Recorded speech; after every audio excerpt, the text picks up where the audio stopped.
Lagi dan terus berulang, kebocoran data pribadi kembali terjadi. Kali ini kebocoran tak hanya terkait data pribadi publik, namun disebut-sebut juga pada data rahasia untuk Presiden Joko Widodo, termasuk sejumlah surat rahasia dari Badan Intelijen Negara. Selemah itukah pertahanan siber kita? Apa langkah penanggulangan serta pencegahan yang semestinya dilakukan baik dari pemerintah dan juga kita, publik? Dan untuk membahasnya lebih dalam, sudah bergabung bersama kami melalui sambungan Zoom. Pertama, Deputi 7 dan juru bicara Badan Intelijen Negara atau BIN, Wawan Purwanto. Selamat malam, Pak Wawan, apa kabar?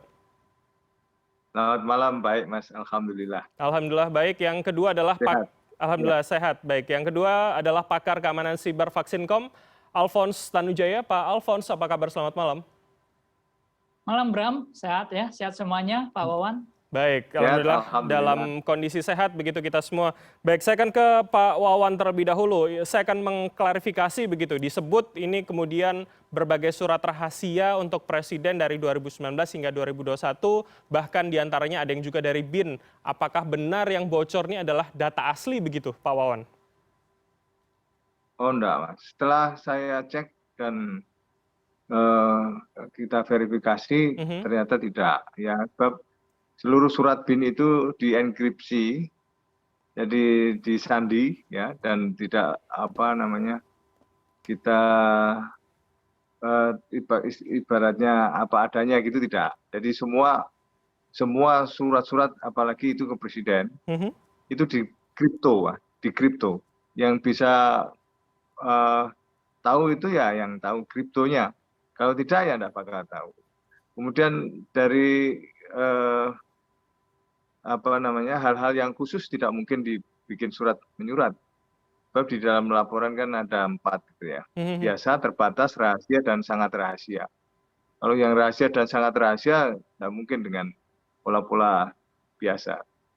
Nah, untuk kriptonya sendiri kan diubah-ubah terus. Setiap kali ada satu dengan yang lain selalu beda kriptonya, sandinya gitu. Oleh karenanya saya akhirnya setelah memverifikasi, ini semua tidak betul. Artinya hoax, demikian. Baik, artinya bisa kita tangkap ini sebuah kesalahan, sebuah hoax, atau jangan-jangan ini kemudian hanya traffic keluar masuknya saja begitu, tapi dalamnya ternyata belum bisa dibuka. Ya, karena saya sudah cek ternyata itu hoax ya. Jadi dari BIN tidak ada seperti itu. Akhirnya ya kita menyampaikan bahwa itu tidak benar dan itu tidak terjadi. Dan semua surat ataupun data itu samaran. Ya tidak ada data yang asli gitu. Baik nama ataupun apa isi dan sebagainya itu semua tersamar. Baik. Oleh karenanya kalau misalnya di situ ada mengandung nama tertentu atau lokus tertentu ataupun tujuan itu pasti tidak betul. Karena apa? Ya semuanya ya disandi. Jadi semua disamarkan. Tidak akan ada petunjuk asli seperti apa yang sesungguhnya. Jadi ini saya juga sampaikan bahwa apa yang ada di situ bukan hal yang sesungguhnya. Artinya ya itu tadi hoax tadi. Demikian. Baik, artinya jika itu kemudian data resmi dan rahasia, Anda mengatakan tidak akan ada jejak yang tertinggal begitu ya, Pak Wawan. Saya akan ke Pak Alphonse. Pak Alphonse, di klarifikasi bahwa ini hoax, seperti apa Anda melihatnya, Pak? Kalau saya lihat dari data yang dibagikan oleh Bjorka, itu ada 500.000 lebih itu catatan surat keluar dan masuk. Memang itu untuk kepresidenan dan kelihatannya dari sekretariat negara, dan memang yang ada itu adalah tanggal, lalu pengirim, lalu subjek. Jadi dan memang ada di baris pertama dan kedua ada dari BIN atau apa. Cuman itu hanya sifatnya informasi, ada surat dari siapa dan subjeknya apa. Jadi tidak ada isi surat yang masuk. Dan sebenarnya di luar BIN juga banyak, karena selama 2019-2020 dari data yang diberikan itu ada 500.000 lebih informasi korespondensi surat yang keluar dan masuk gitu. Jadi yang bisa kita konfirmasikan dari data yang dibagikan oleh Bjorka itu hanya itu informasinya. Tetapi memang kalau dari sisi valid atau tidak informasinya, rasanya cukup valid dalam arti memang informasi korespondensi secara umum saja, jadi tidak ada isinya gitu loh. Baik, ini artinya sama dengan kemudian kebocoran data pada data-data pribadi, baik data kemudian yang terjadi pada paling tidak kurun 2 tahun terakhir begitu ya, Pak Alphonse? Mungkin sifatnya berbeda, ini hanya sifatnya informatif bahwa ada surat keluar masuk dari pihak mana, subjeknya apa, sedangkan kalau data yang kemarin bocor sebenarnya 1,3 miliar data yang bocor itu banyak sifat, ada informasi NIK, ada informasi nomor telepon yang bisa dieksploitasi, dan itu yang membedakannya. Baik, Pak Alphonse, berarti kalau Anda mengatakan kemudian ini valid, walaupun ini hanya kemudian data keluar masuk begitu ya pada kasus ini, berarti maksud Anda kita tetap kebobolan begitu ya, pemerintah kita tetap bisa dimasuki hacker dan datanya kemudian dipublish ke publik begitu, Pak Alphonse? Saya tidak mengerti mengenai sifat dari data ini. Apakah ini memang data yang sifatnya umum ini kan seperti buku tamu, yang datang siapa, mengantar apa, lalu tujuannya apa gitu loh. Jadi sifatnya kalau memang ini data yang sifatnya umum, rasanya memang bisa diakses gitu loh. Jadi kalau memang isi suratnya yang bocor, nah itu yang memang kita baru bisa bilang kebobolan. Baik, baik, baik. Oke, Pak Wawan, saya ingin konfirmasi lagi ke Anda. Ketika kemudian Pak Alphonse tadi menyebut ini rasanya seperti buku tamu, tapi jangan-jangan kekhawatiran kita publik ini teaser gitu loh. Rasanya ketika tidak ada tindakan serius dari pemerintah, dari otoritas, jangan-jangan nanti akan dibuka pelan-pelan begitu. Pak Wawan bagaimana? Ya, kalau misalnya semua yang saya sampaikan tadi bahwa tidak ada yang data asli ya, sehingga kalaupun misalnya melakukan langkah-langkah lanjutan pun juga tidak bakal ketemu yang aslinya. Karena memang kita selalu tersamar, di dalamnya itu tersamar. Kalaupun nemu apapun ya tidak akan ketemu. Nama maupun tujuan dan sasaran tidak akan ketemu. Untuk hal-hal yang sangat rahasia apalagi, tidak mungkin kita juga memberikan surat menyurat. Pasti face to face, dan itu kan di dalam klasifikasi surat itu kan ada biasa, terbatas, rahasia, dan sangat rahasia. Yang jangan pernah ada yang namanya yang data rahasia dan sangat rahasia itu akan muncul, nggak akan ditemukan itu. Semuanya akan terenkripsi secara valid dan semua terjaga keamanannya. Baik. Dari situlah maka saya juga sampaikan bahwa data tidak bocor.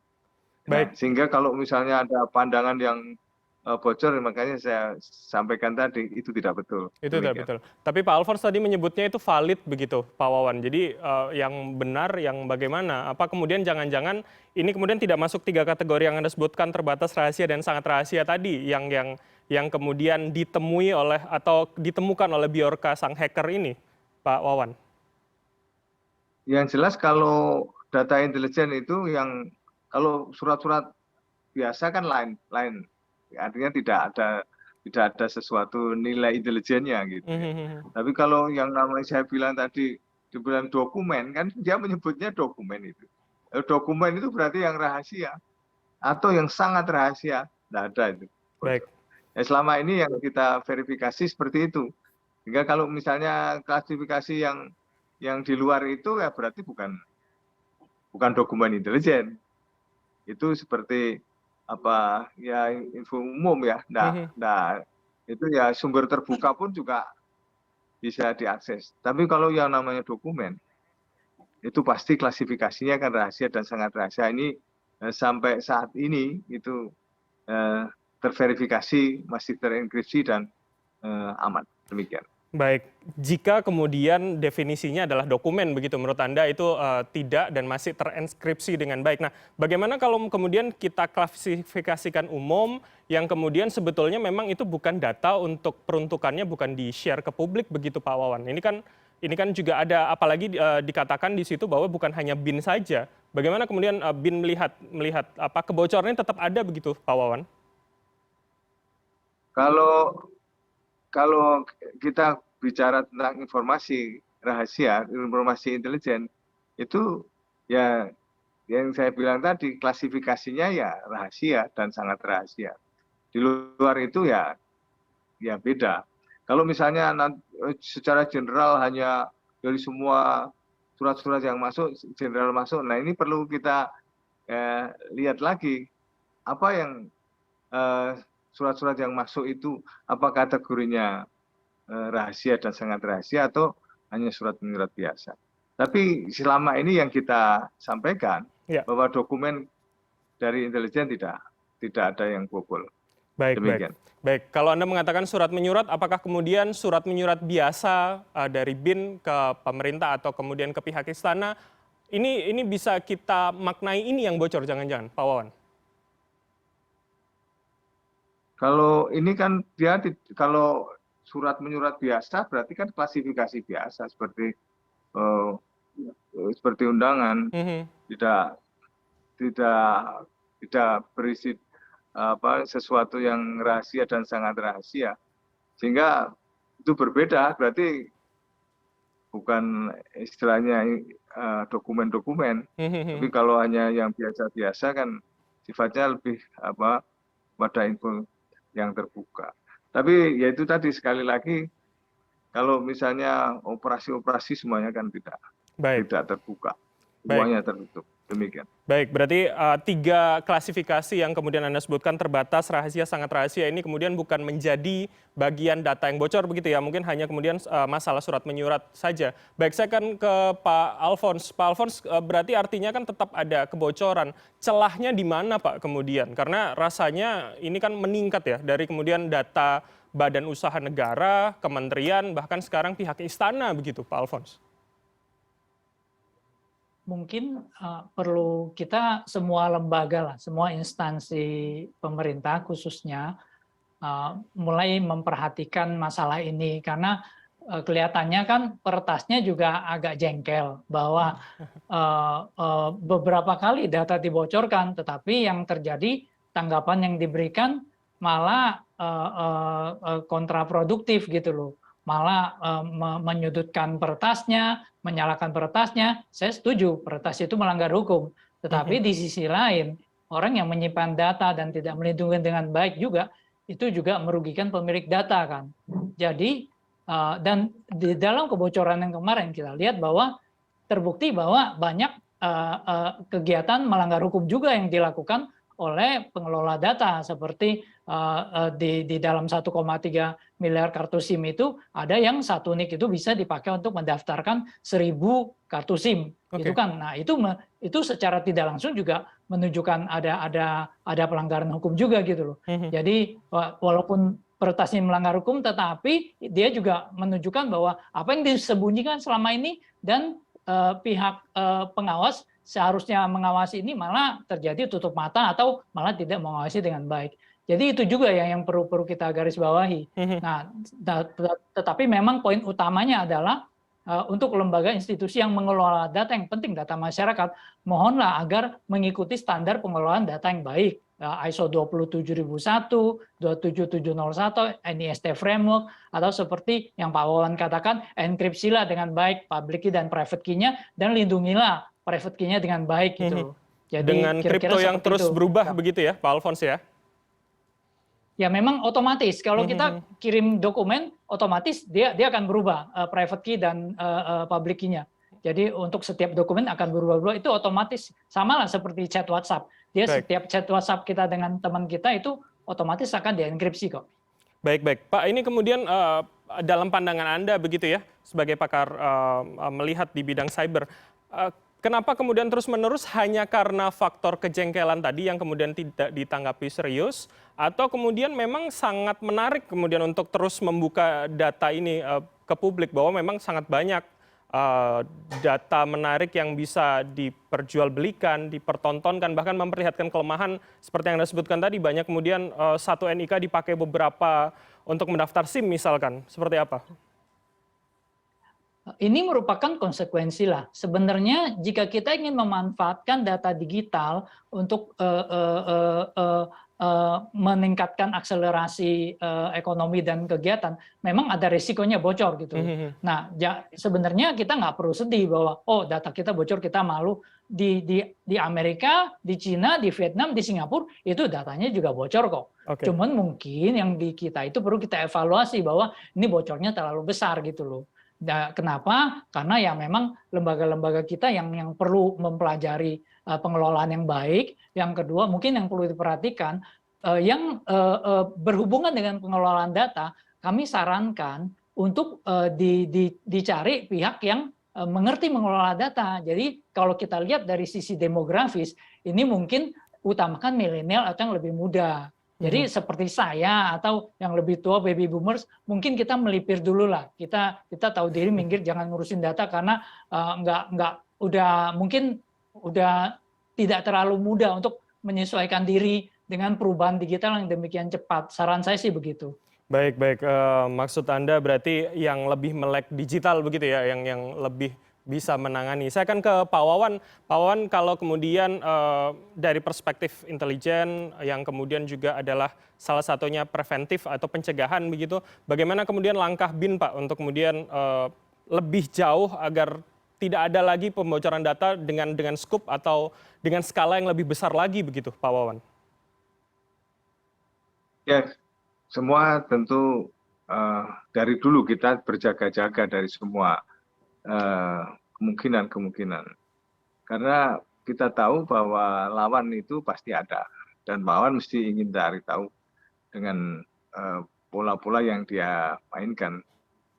Dan justru itulah maka kita selalu meningkatkan kemampuan dari sisi teknologi maupun juga sumber daya manusianya.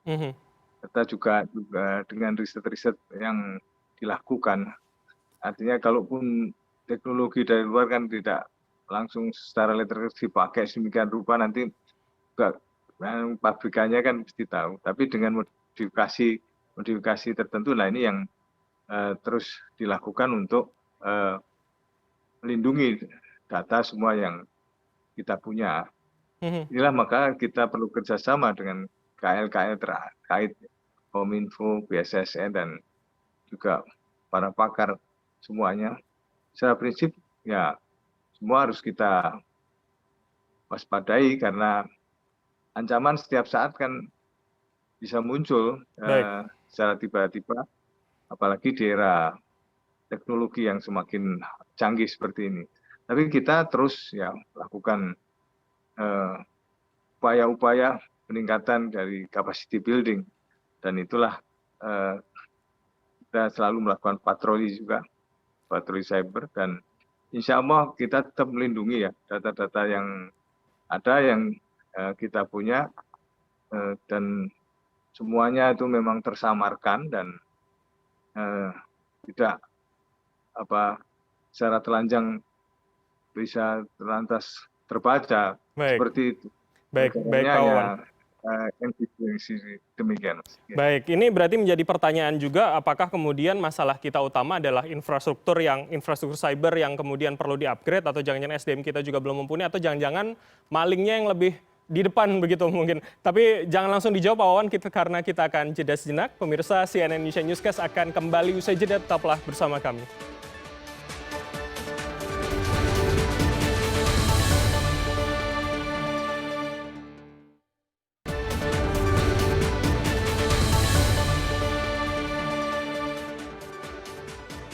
Terima kasih Anda masih bersama kami di CNN Indonesia Newscast, dan kita masih akan melanjutkan dialog data pemerintah bocor lagi. Apakah ini sebuah kecolongan? Masih bersama dengan Deputi 7 dan juru bicara Badan Intelijen Negara, Pak Wawan Purwanto, dan juga pakar keamanan siber Vaksinkom, Pak Alphonse Tanujaya. Saya akan ke Pak Wawan.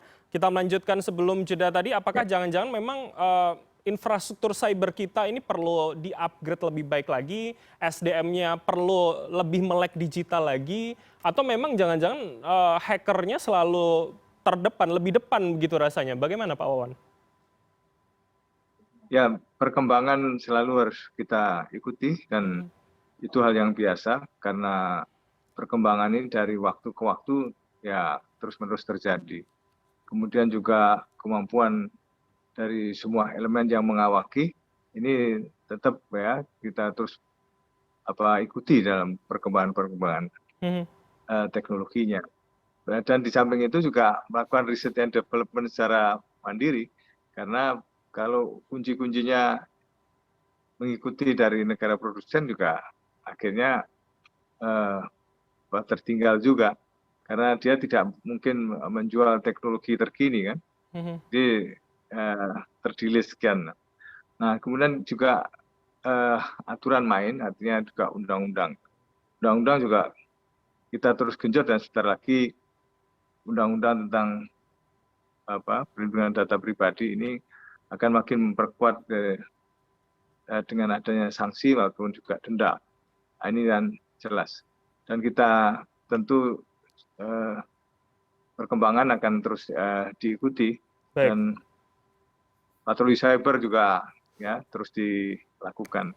Tapi sampai saat ini sih alhamdulillah kita masih tetap posisi aman terkendali. Demikian. Baik, ini sebelum kemudian kita membahas soal seberapa efektif dan penting juga masalah RUU PDP ini, Pak Wawan juga Pak Alfons, saya ingin ke Pak Wawan dulu. Pak Wawan, bagaimana sebetulnya BIN melihat secara luas, secara big picture begitu, terkait dengan masalah kedaruratan data pribadi publik ini, Pak? Di mana level urgensitas kita sebetulnya? Sebetulnya kalau data ini kan yang dikhawatirkan kalau disalahgunakan, atau bahkan mengarah ke arah kriminal, ataupun juga kerugian-kerugian lain secara ekonomi, ataupun kerugian-kerugian lain secara politis misalnya. Yeah. Dan itulah maka kalau tidak disalahgunakan sebetulnya ya artinya tidak langsung merugikan. Tapi secara prinsip data itu kalaupun berpindah ke tempat atau ke pihak yang lain itu kan harus izin dengan orang yang pemiliknya, sehingga tidak lantas ngacak gitu ya. Dan karena itu wujudnya sebuah pelanggaran, dan ini tentu ada sanksinya.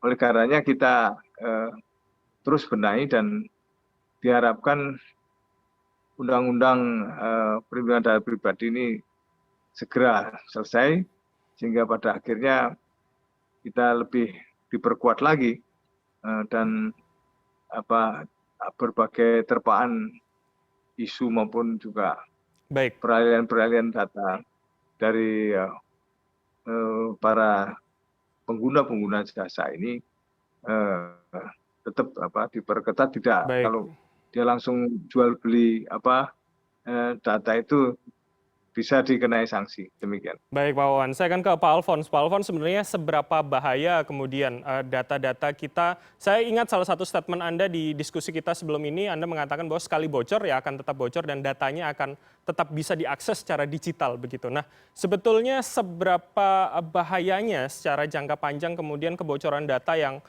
terus-menerus terjadi ini, Pak Alfons?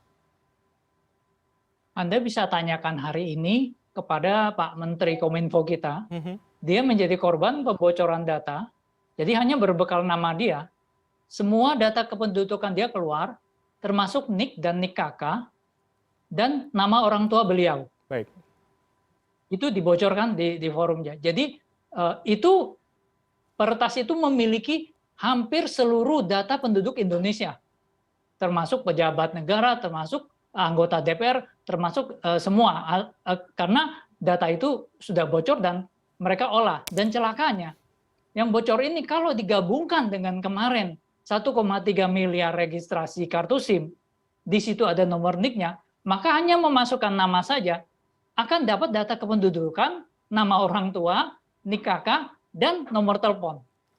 Jadi kalau ini dieksploitasi, kalau yang simpel itu ya untuk kejahatan mama minta pulsa, kejahatan penipuan, pinjol dan sejenisnya. Kalau dieksploitasi lebih jauh lagi, saya cukup khawatir itu bisa disalahgunakan untuk tujuan yang lebih besar. Apalagi kita sedang menuju ke pemilu 2024.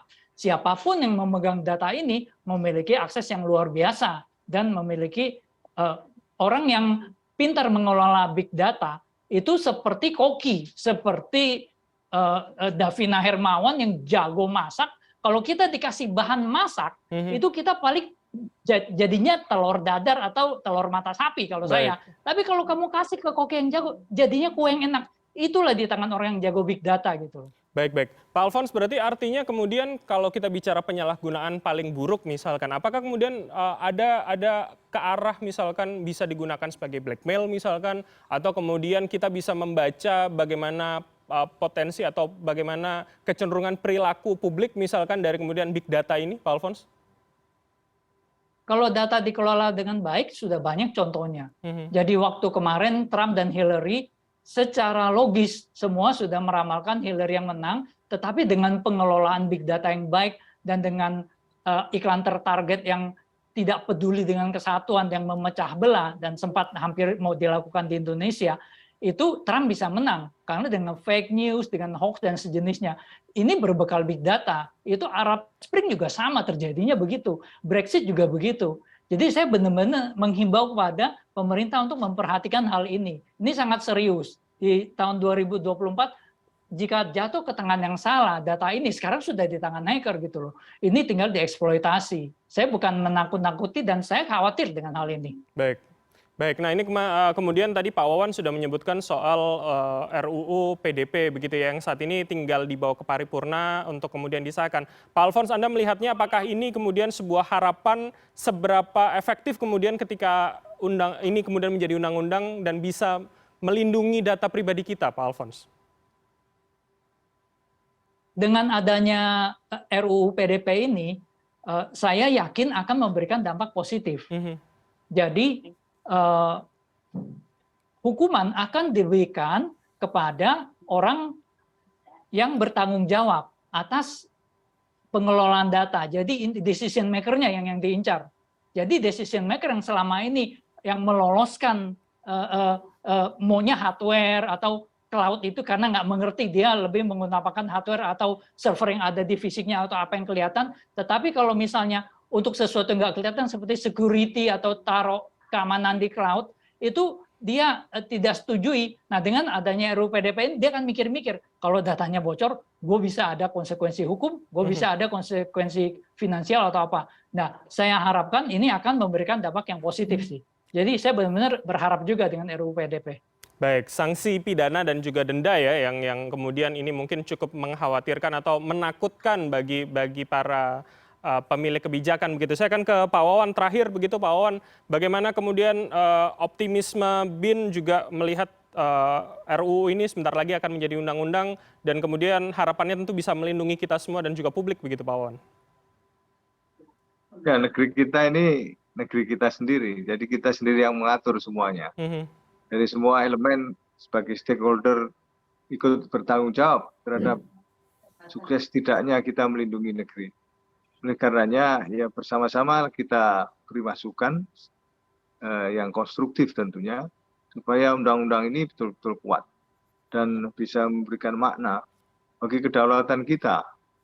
Karena kita bagaimanapun juga apa yang kita lakukan ini sesuai dengan pembukaan Undang-Undang Dasar 45 yang melindungi segenap bangsa dan seluruh tumpah darah. Tapi kita yakinlah bahwa kita akan berikan yang terbaik di berbagai lini sehingga nantinya pun dari tengah-tengah pemerintahan sampai ke ujung perbatasan Indonesia ini kita tetap akan kuat.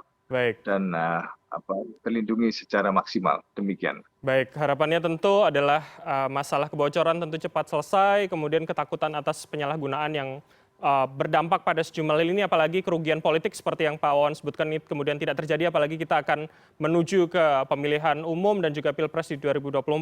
Terima kasih Pak Wawan Purwanto, Deputi 7 dan juga juru bicara BIN, kemudian Pak Alfons Tanujaya, pakar keamanan cyber Vaksinkom, telah bergabung bersama kami di CNN Indonesia Newscast. Salam sehat selalu, Bapak-Bapak, selamat malam. Selamat malam. Selamat malam. CNN Indonesia Newscast akan segera kembali dengan informasi lainnya. Tetaplah bersama kami.